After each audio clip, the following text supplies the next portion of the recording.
America అధ్యక్షుడిగా Donald Trump బాధ్యతలు తీసుకుంటూనే రికార్డులు క్రియేట్ చేశారు. ఒక్క రోజులోని దాదాపు 200 సంతకాలతో హోరెత్తించారు.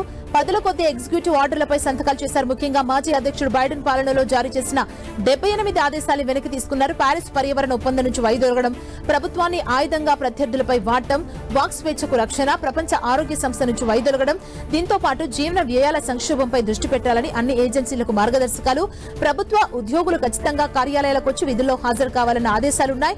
గత అధ్యక్షుడు బైడెన్ తీసుకున్న నిర్ణయాలను ట్రంప్ రద్దు చేశారు. అందులో ముఖ్యమైనది ప్రపంచ ఆరోగ్య సంస్థ నుంచి బయటకు రావడం.